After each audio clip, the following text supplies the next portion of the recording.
नमस्कार. आज आपल्याला 30 एप्रिल, 1 मे आणि 2 मेच्या चालू घडामोडी बघायच्या आहेत. मग आजचा लेक्चर सुरू करण्यापूर्वी 3 महत्त्वाचे न्यूज बघायचे आहेत आपल्याला. त्यातली पहिली न्यूज बघा. महाराष्ट्र टाइम्सची न्यूज घेतलेली आहे बघा ही. काय हेडलाईन काय सांगितले चेक करा. विधान परिषदेसाठी 21 मे रोजी निवडणुका होणार आहेत बघा. केंद्रीय निवडणूक आयुक्त कोण आहेत सध्याला? तर सुनील अरोरा यांनी आता याची घोषणा केलेली आहे. महाराष्ट्रातील जे काही विधान परिषद आहे त्या विधान परिषदेमध्ये 9 जागा रिक्त झालेल्या आहेत आणि त्या 9 जागांवरती आत्ता निवडणुका होणार आहेत बघा. याची पार्श्वभूमी बघा थोडी. आत्ता सध्याला जर महाराष्ट्राचे मुख्यमंत्री कोण आहेत तर उद्धव ठाकरेंचा शपथविधी कधी झाला होता तर 28 नोव्हेंबर 2019. आणि ते कुठल्या सभागृहाचे सदस्य आहेत का तर नाही, कुठल्या सभागृहाचे सदस्य नाही आहेत. तर राज्यघटनेनुसार जर तरतूद बघितली आपण, एखादा व्यक्ती म्हणजे कुठल्याही सभागृहाचा सदस्य नसताना एखादा व्यक्ती मुख्यमंत्री किंवा कुठलाही मंत्री बनू शकतो, काहीच प्रॉब्लेम नसतो. पण ती शपथविधी झाल्यापासून पुढच्या 6 महिन्यांमध्ये त्याला कुठल्या तरी एका सभागृहावरती निवडून यायचं असतं बघा. आता त्याच तरतुदीनुसार जर बघितलं आपण, उद्धव ठाकरेंचे 6 महिने कंप्लीट कधी होत आहेत तर 28 मे रोजी त्यांचे 6 महिने कंप्लीट होत आहेत. त्या आत त्यांना काय करावं लागणार आहे, ते निवडून यावं लागणार आहे, एक तर विधानसभेत किंवा विधान परिषदेत. मग आता ते कुठून निवडून येतील? विधान परिषदेमधून निवडून येतील बघा. आता 21 मेला निवडणूक आहेत, लगेच 22 किंवा 23 तारखेला काय होईल त्या ठिकाणी निकाल सुद्धा लागेल. आजची दुसरी महत्त्वाची न्यूज बघा. लॉकडाऊनच्या काळामध्ये केंद्र सरकारने रामायण ही सिरियल पुन्हा दाखवण्यास सुरुवात केलेली आहे. कोणत्या चॅनलवरती दाखवलं जातं तर दूरदर्शन या चॅनलवरती दाखवलं जातं बघा. आता ही सिरियल मूळतः कधी दाखवली होती तर 1987 ते 1988च्या काळामध्ये दाखवली होती. आणि आत्ता पुन्हा दाखवताना यांनी आत्ता एक रेकॉर्ड केलेलं आहे, म्हणजे या सिरियलनी एक रेकॉर्ड केलेलं आहे. 16 एप्रिल 2020 रोजी जी काही सिरियल दाखवली होती त्या दिवशी एकाच दिवशी 77 मिलियन लोकांनी ही सिरियल पाहिली होती. एकाच दिवशी बघा, 77 मिलियन म्हणजे किती होत आहेत? 7,70,00,000 लोकांनी ही सिरियल बघितली आणि हाच त्याचा एका ठिकाणी रेकॉर्ड झालेला आहे बघा. प्रश्न विचारला जाऊ शकतो, एका दिवसात सर्वाधिक पाहिलेली सिरियल किंवा सर्वाधिक लोकांनी पाहिलेली सिरियल कुठली? तर याचं उत्तर काय असेल?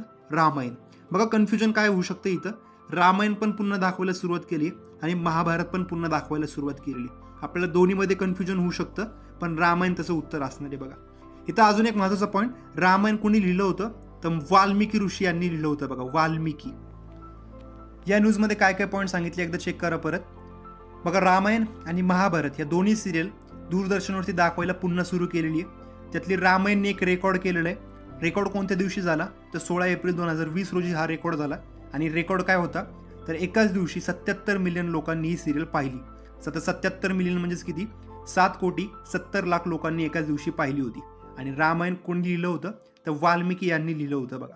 आणि हे रामायण जे आहे ते मूळतः कोणत्या साली दाखवण्यात आलं होतं तर 1987 ते 1988च्या काळात दाखवलं होतं बघा. आजची तिसरी महत्त्वाची न्यूज बघा. या न्यूजमध्ये काय सांगितलेलं शॉर्टमध्ये सांगतो तुम्हाला.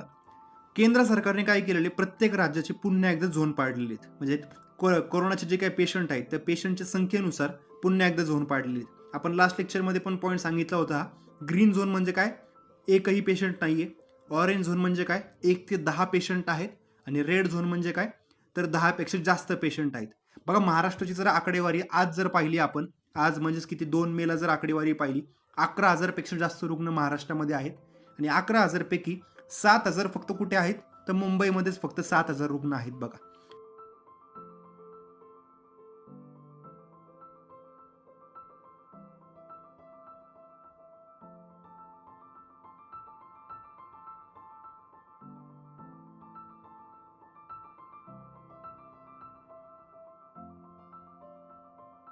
यानंतर आजचा पहिला प्रश्न बघा.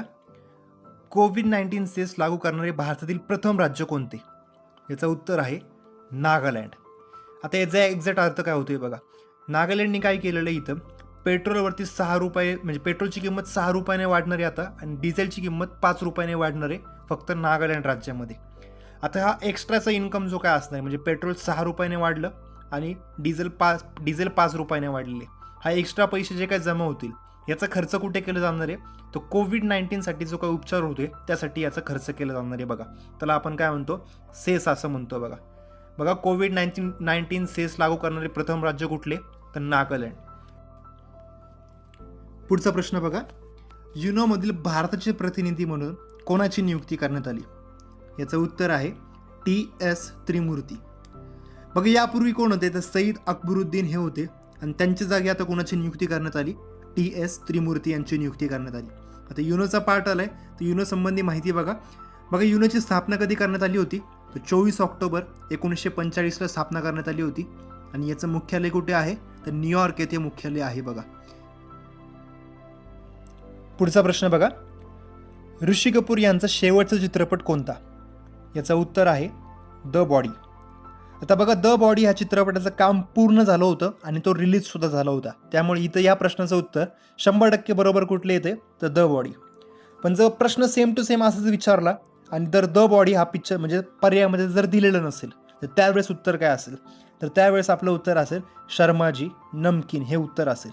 आता असं का बघा, कारण की शर्माजी नमकीन या चित्रपटाचं आता काम चालू होतं आणि तो कम्प्लीट पण झालेलं नाही आहे. म्हणजे अजून शर्माजी नमकीन या चित्रपटाचं काम अजून कम्प्लीट झालेलं नाही आहे आणि तो रिलीजसुद्धा झालेला नाही आहे. आणि वास्तवात जर बघितलं आपण सर्वात शेवटचा कुठला ठरतो मग तर द बॉडी हा चित्रपट शेवटचा चित्रपट ठरतो. आता सर्वात पहिला चित्रपट कुठला होता तर श्री 420 हा पहिला चित्रपट होता त्यांचा, बालकलाकार म्हणून त्यांनी त्याच्यामध्ये काम केलं होतं.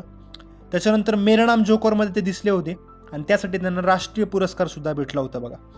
पण मेरा नाम जोकरमध्ये ते लीड रोलमध्ये नव्हते बघा, हा पॉईंट लक्षात ठेवा. लीड रोल नव्हता त्यांचा.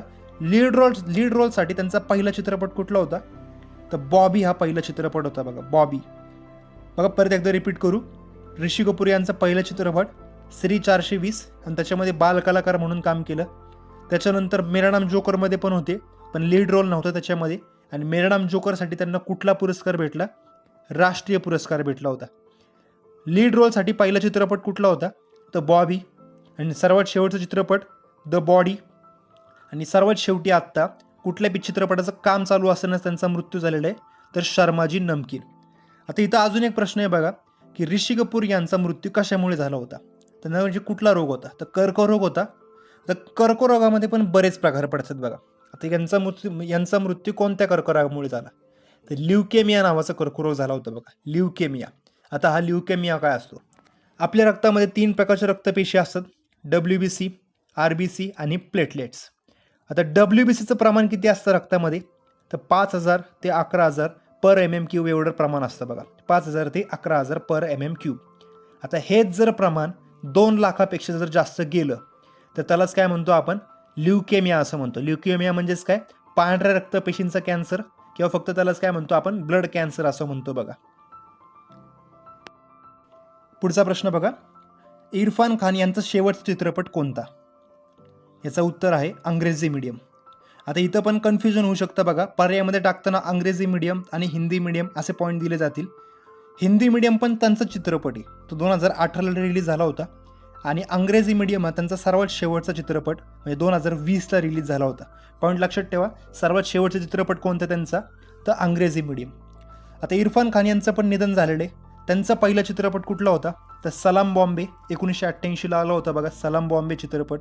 त्यांनी हॉलिवूडच्या पिक्चरमध्ये पण काम केलं होतं. हॉलिवूडचे चित्रपट जसे की अमेझिंग स्पायडरमॅन किंवा लाईफ ऑफ पाय हे चित्रपटमध्ये त्यांनी पण या चित्रपटामध्ये पण त्यांनी काम केलेलं आहे. याशिवाय जर बघितलं आपण 2011ला त्यांना पद्मश्री पुरस्कार भेटला होता बघा.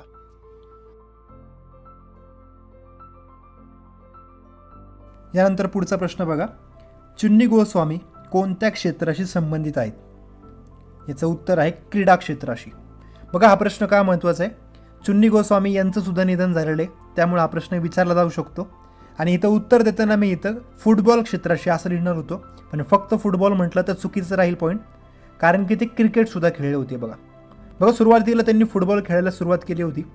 1962ला ज्या एशियन गेम्स झाल्या होत्या ते एशियन गेम्समध्ये भारताने गोल्ड मेडल जिंकलं होतं आणि त्या टीमचे ते काय होते कॅप्टन होते बघा. आणि त्याच्यानंतर त्यांनी क्रिकेट खेळायलाही सुरुवात केली होती आणि पश्चिम बंगालकडून ते रणजी ट्रॉफीसुद्धा खेळली होती बघा. त्यामुळे त्यांनी त्यांच्या करिअरमध्ये दोन खेळ खेळलेले आहेत, एक फुटबॉल आणि क्रिकेट. त्यामुळे मी इथं उत्तर देताना लिहिलेले क्रीडा क्षेत्राशी संबंधित होते बघा. पुढचा प्रश्न बघा, गुगल पे इंडियाच्या सल्लागार कोण आहेत? याचं उत्तर आहे शिखा शर्मा. आता हा पॉईंट काय महत्त्वाचा आहे बघा, शिखा शर्मा जर बघितलं आपण ॲक्सिस बँकेच्या अध्यक्ष होते याच्यापूर्वी आणि ते आत्ता काय झालेले आहेत गुगल पे इंडियासाठी त्या सल्लागारपदी त्यांची नियुक्ती करण्यात आलेली आहे बघा. पुढचा प्रश्न बघा, लॉकडाऊनच्या काळात कोणत्या 2 राज्यांमध्ये पॅसेंजर रेल्वे धावली, म्हणजे पहिली पॅसेंजर रेल्वे धावली असा प्रश्न आहे हा बघा. तर कोणत्या 2 राज्यांमध्ये, तर तेलंगणा ते झारखंड या दोन राज्यांदरम्यान धावलेली आहे बघा. तर बघा तेलंगणामध्ये बरेच कामगार अडकले होते त्या ठिकाणी आणि ते कुठल्या राज्याचे होते, झारखंड या राज्यातले होते आणि त्यांना पाठवण्यासाठी ही रेल्वे धावण्यात आली होती बघा. आता याच्यामध्ये किती पॅसेंजर होते, तर 1200 पॅसेंजर्स होते बघा. आणि याच दिवशी म्हणजे कालची न्यूज आहे बघा, ही 1 मेची न्यूज आहे. 1 मेला दुपारच्या दरम्यान ही रेल्वे धावली होती आणि त्याच दिवशी संध्याकाळी 8च्या सुमारास महाराष्ट्रातील नाशिकमधून सुद्धा 2 पॅसेंजर रेल्वे धावण्यात आल्या होत्या. आता नाशिकमधून 2 रेल्वे कुठे धावल्या, एक तर नाशिकमधून कुठे गेली, भोपाळ येथे गेली होती आणि दुसरी नाशिकमधून कुठे गेली, लखनौ येथे गेली बघा. पुढचा प्रश्न बघा, कोणत्या राज्याने पत्रकारांसाठी 50 लाखांचा विमा जारी केला? याचं उत्तर आहे आसाम सरकारने. आता हा पण कोविड-19साठी जारी केलेला आहे बघा. कोविड-19 म्हणजेच काय सांगितलं इथं, जर कोरोनामुळे जर यांचा मृत्यू झाला पत्रकारांचा, तर त्यांच्या पत्रकारांच्या कुटुंबाला किती रुपये भेटणार आहेत, 50 लाख रुपये भेटणार आहेत बघा. सेम असंच पॉईंट आपण ओडिसासाठी पाहिला होता. ओडिसाने किती लाखाचा विमा जारी केलेला आहे, तर 15 लाखाचा विमा जारी केला होता आणि या ठिकाणी आसामने किती केलेलं आहे, 50 लाखाचा. पण इथं फक्त ओडिसा म्हटलं किंवा आसाम म्हटलं, ह्याच्यामध्ये उल्लेख कुणाचा केलेला आहे, तर पत्रकारांचा उल्लेख केलेला आहे. केंद्र सरकारने पण विमा जारी केलेला आहे, म्हणजे तो कुणासाठी केला होता, डॉक्टर आणि नर्सेससाठी केलेला आहे आणि तो सुद्धा किती आहे, 50 लाखाचाच आहे बघा. यानंतर आजचा शेवटचा प्रश्न बघा, गुजरात स्थापना दिवस किंवा महाराष्ट्र स्थापना दिवस केव्हा साजरा करण्यात आला? याचं उत्तर आहे 1 मे. बघा 1 मे 1960ला गुजरात आणि महाराष्ट्र स्थापना दिवस साजरा केला जातो आणि याचबरोबर 1 मेला काय असतं, आंतरराष्ट्रीय कामगार दिवस सुद्धा साजरा केला जातो बघा. बघा 1 मे गुजरात स्थापना दिवस, महाराष्ट्र स्थापना दिवस आणि आंतरराष्ट्रीय कामगार दिन असे 3 दिवस वेगवेगळे साजरा केले जातात बघा. यानंतर आजची शेवटची न्यूज बघा. याच्यामध्ये काय सांगितलेलं आहे, CM Jagan directs official to give 2000 rupees to every recovered patient. काय या न्यूजचा अर्थ काय सांगितलेला आहे बघा इथं, आंध्र प्रदेशमध्ये जे काही रिकवर्ड पेशंट आहेत, म्हणजे कोरोनामुक्त झालेले जे काही लोक आहेत, त्या लोकांना किती रुपये देणार आहे सरकार, 2000 रुपये देणार आहे बघा. आणि असं करणारं पण पहिलं राज्य कुठलं ठरलेलं आहे, तर आंध्र प्रदेश ठरलेलं आहे बघा. परत एकदा रिपीट करू, काय सांगितले, कोरोनामुक्त झाल्यानंतर 2000 देणारं पहिलं राज्य कुठलं ठरलेलं आहे, तर आंध्र प्रदेश ठरलेलं आहे बघा.